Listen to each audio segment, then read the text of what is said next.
A costly investment mistake costing billions of dollars a year is a simple one. I'll explain it, how you can avoid it, that and more coming up.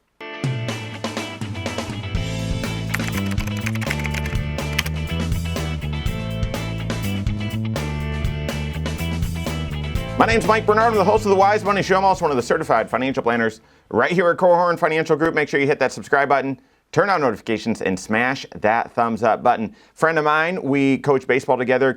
We're doing life together, basically. Families are really close friends. He's a financial advisor as well, doesn't do planning work, works at a bank. We were doing dinner together a week ago, maybe a week and a half ago, and it was just, hey, so how was your day?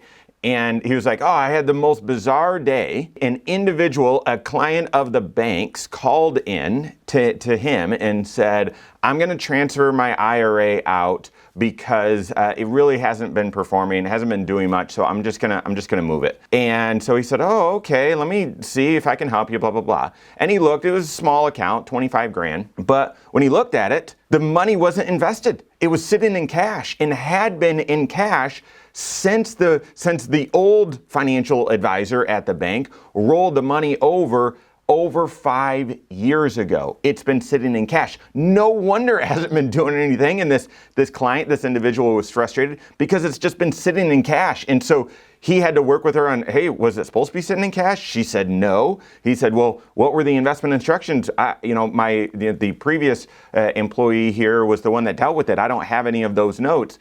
And so he had to work through all this, and I don't know the end of the story. And you might think, how in the world could that happen? Well, check this out. A 401 mistake that's extremely costly, costs billions of dollars a year. What is that? That is the mistake of rolling money over from a 401k or from a different retirement account into your IRA and never investing the dollars. They just sit in cash. This calculation from these authors have said that this has the potential of costing over $170 billion a year in missed opportunity, missed investment growth. Article goes on to say that this mistake is fairly common. In fact, I think it was Vanguard that did the analysis, and they said that of individuals that rolled over money into Vanguard in 2015, 10 years ago, a third of it still has significant amount of money that's uninvested, that's still sitting in cash. So how could this be? How in the world could this be? Well, there's a few very common reasons, so I wouldn't be too dismissive. And the first is that when you're making a rollover, if you will, or a transfer from a 401k or a 403b, a workplace retirement plan into your IRA, like you should, and there's lots of reasons for that, and I've shared that before. This is something that you should do. You don't want to have lost dollars, dormant dollars sitting at an old 401k. You lose touch with how they're invested. You lose touch with where they're at and how to access them. You lose touch with who the beneficiaries are. All that. I mean, there's lots of reasons to roll it over. But when you do so, you are not able to roll over those dollars in kind. Whereas if you're shifting from just an IRA at one company to an IRA at another company, or from an account held at one company to an account held in another, normally you can make those transfers in kind. What I mean by that is you cannot keep them invested when transferring from a 401k into an IRA. The investments, the mutual funds, need to be sold at the 401k. Cash is then transferred to the new IRA. Versus, again, if you're just shifting from an IRA at one company to an IRA at another, you can choose, and oftentimes you should, often it's the most common way, you check a box that says transfer this in kind. Therefore, your mutual fund is not sold, your exchange traded fund, your stock is not sold, it's just merely picked up from one custodian, from one company, and moved over to the other. 401ks don't work like that. So making the rollover, the transfer from your 401k is actually only half the work. The other half of the work is once the money shows up in your IRA, you actually have to then invest it. So automatically, this is a multi-step process and is different from an IRA to IRA transfer. So I do get this. This could be more common. Second reason why I think this occurs is it's very possible that this transfer occurred at a time of some short-term turbulence in the market. I've seen this before many times, where in working with individuals and, hey, from a financial planning standpoint, investment standpoint, it makes sense to transfer this old retirement account that you have over to this IRA. We'll invest it accordingly, blah, blah, blah. And yep, that makes sense. And then all of a sudden that money gets in motion and I get an email or a phone call from the individual, from the client saying, the market just went down 2% yesterday.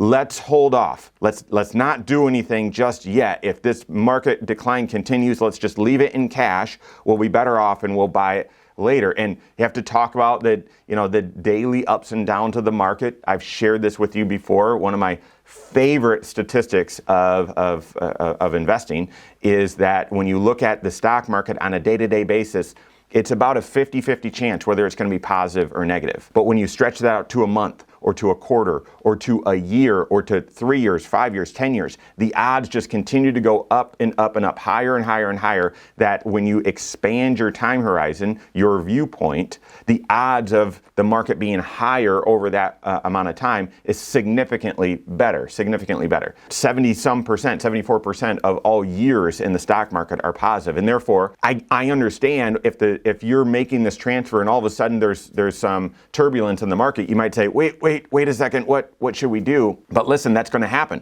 That's a feature of investing. That's not a bug. That's a feature. There will be wild swings and some big movements on a day-to-day basis, but yet still those long-term averages, those long-term, how frequently is the market higher, those still hold true. And therefore, I wouldn't pause, even though a lot of people do. I can understand it. I wouldn't pause if there's some short-term turbulence at the time you make this transfer. Get the dollars invested so that you don't all of a sudden have time slip away and you think, oh yeah, I know we didn't invest it immediately, but we later did, right? And realize that you forgot to and it was neglected. And then I think a final reason why this is likely to happen, possible that it happens, is if you're doing it by yourself, that DIY. We all know that. I've DIY'd some of my own house projects and that sort of stuff, or at least have tried to. Normally it ends with me calling someone saying, hey, I need a little bit of help. And just putting new light fixtures in the bathroom recently, I was able to get it most of the way there, but just could not get it done. And so anyway, oftentimes there can be steps that are missed when you're just doing it yourself. And therefore, maybe going back to one or both of the original reasons, if you're just doing your own investment management and you're not working with a certified financial planner on all of your financial planning, then you might overlook this. Because if you're working with a CFP and you make this transfer and you even make a conscious decision to leave it in cash, I don't know how I want to invest it yet, let's leave it in cash. As you're continuing to work with your CFP, even on just projecting out your retirement or planning for your tax plan or